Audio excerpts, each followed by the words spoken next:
Hello guys, नमस्ते। यहाँलाई हार्दिक स्वागत छ मेरो युट्युब च्यानलमा। आज चाहिँ हामी पोखरादेखि घान्द्रुक घुम्न जाँदैछौँ र बिचमा लिएको केही फुटेजहरू चाहिँ म तपाईँलाई देखाउन गइरहेको छु है त। यो चाहिँ हाम्रो साथीहरू बाइकमा कुदिरहेछन् अनि लक्कीले हामीले चाहिँ मृग देखियो बाटोमा। यो चाहिँ हेम्जामा हो र यो चाहिँ सरङकोट भन्दा अलि परबाटी लिएको भ्यू छ है त। यो चाहिँ हाम्रो तुला सर अनि राजु सर र हाम्रो सानो भाइ र यमु भाइ है त। अनि यो चाहिँ म वोन्ठा भाइ है त।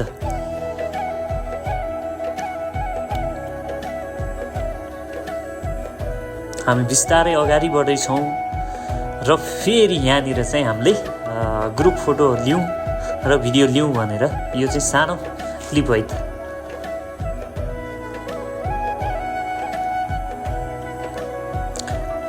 हामी चाहिँ बिस्तारै अघि बढ्दैछौँ हाम्रो गन्तव्यतर्फ र यसै क्रममा हामी चाहिँ लुम्ले पुग्यौँ है त।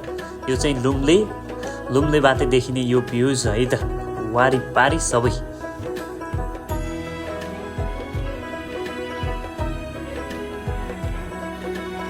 अनि हामी पुग्यौँ नयाँ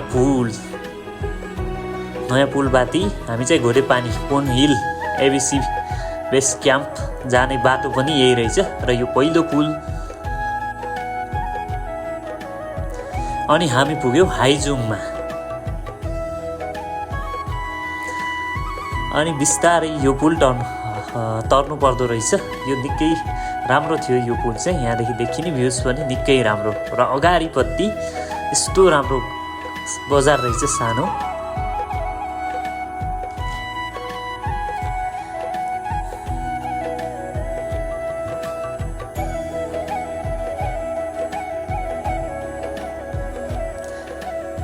हामी चाहिँ हाम्रो गन्तव्यतर्फ कुदिरहेका छौँ र चिम्रुङ पुग्यो। यसै क्रममा चाहिँ चिम्रुङबाटी पनि निकै राम्रो भ्यूज देखिँदो रहेछ। यो चाहिँ हेर्न लायक छ र हाम्रो राजु सर चाहिँ राइड गर्दै हुनुहुन्छ है त। राइडिङको छोटो क्लिप। त्यसपछि चाहिँ हामी घान्द्रुकको मेन गेट छिर्यौँ अनि हामी किल्यौँ पुग्यौँ र यहाँ बहिनीसँग चाहिँ हामीले घान्द्रुकको डिस्टेन्स सोर्यौँ र हामी सिवाई भन्ने ठाउँमा पुग्यौँ। बिस्तारै यहाँनिर चाहिँ थोरै अप्ठ्यारो रहेछ। साथीहरू झन्डै लड्नु भएको तर कन्ट्रोलै भयो। र यो चाहिँ म है त, मैले थोरै बाइक राइड हानिदिउँ भनेर यसो राइड हानिदिएको। अनि यो चाहिँ हाम्रो यमु भाइ र सानो फुच्चे भाइ है त।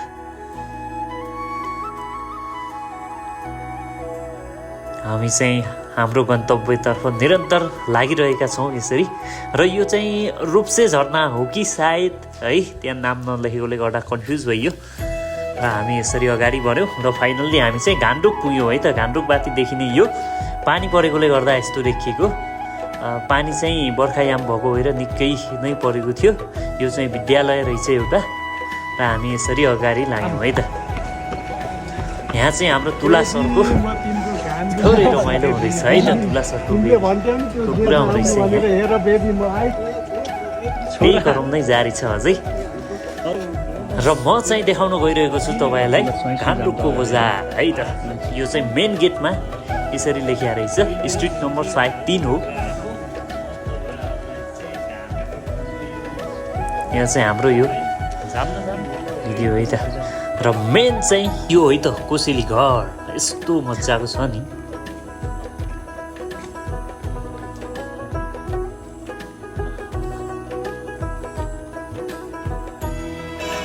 ल यो चाहिँ मेन भ्यूज है त। यस्तो राम्रो देखिरहेको थियो यहाँबाट चाहिँ यो गाउँ है।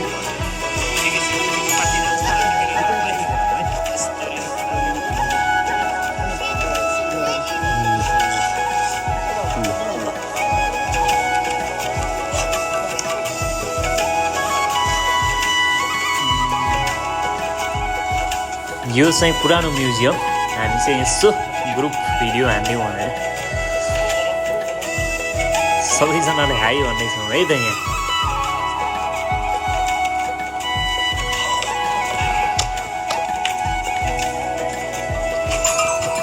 यो चाहिँ खच्चरहरू धेरै भयो थियो नदेखेको, यो देखेर चाहिँ निकै मजा लाग्यो अनि हेर्दा राम्रो पनि देखिँदो रहेछ। यहाँ चाहिँ माथिल्लो बजारभरि सबै खच्चरले नै सामान बोक्दो रहेछ। यो चाहिँ आउँदै गरेको है त।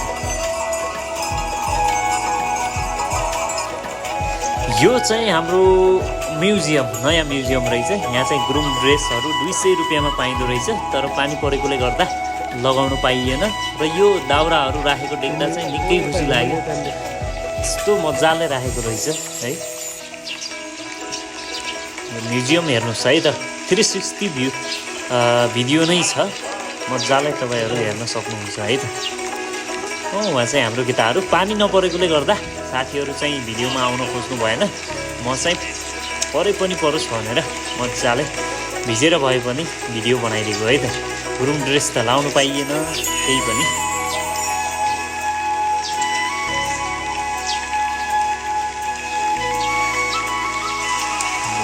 यो चाहिँ म्युजियमको 360 भिडियो है त।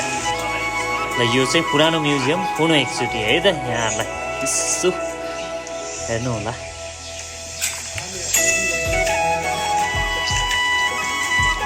अनि यो नजारा चाहिँ यति मजाको थियो नि। र यो पुराना घरहरू पनि छन् यहाँ है, हाम्रो साथीहरू छन्, यस्तो राम्रो देखिँदो रहेछ। यहाँको स्थानीय मिलेर चाहिँ निकै राम्रो बनाएको यहाँको गाउँ चाहिँ। आफ्नै गाउँ बनाऊ भन्ने हिसाबले लाग्नु भएको थियो होला सायद होइन। ठाउँ जस्तो भए पनि गाउँ चाहिँ यस्तो राम्रो बनाउनु भएको छ नि। यहाँको स्थानीयहरूबाट सिक्न जरुरी छ, अन्य ठाउँकोले पनि आफ्नै ठाउँलाई बनाऊ भनेर चाहिँ लाग्न जरुरी छ सायद है।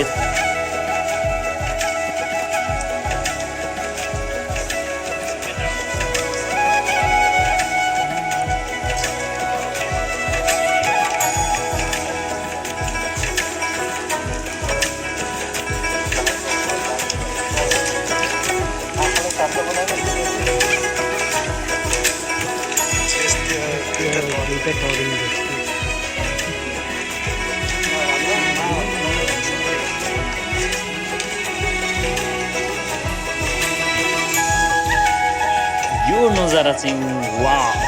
र यस्तो सिडीहरू रहेछन् अनि पानी चाहिँ यो गाउँमा मजाले हुँदो रहेछ, तलदेखि माथि मजाले पानीहरू इनफ छ है त यहाँ। हामीले नि यसो पानी चाख्यो, चिसो चिसो लेकको।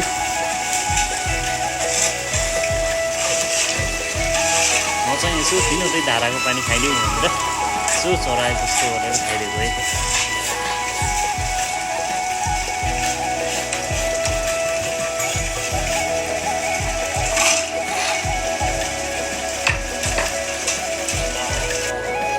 यो भ्यू चाहिँ वाउ यार, मनमै लाग्ने खाले भ्यू छ है। ल हेर्नुहोस् त, सिमसिम पानी परेको र त्यसमा चाहिँ कोडोको भ्यू काट्दै हुनुहुन्छ उहाँहरूले चाहिँ।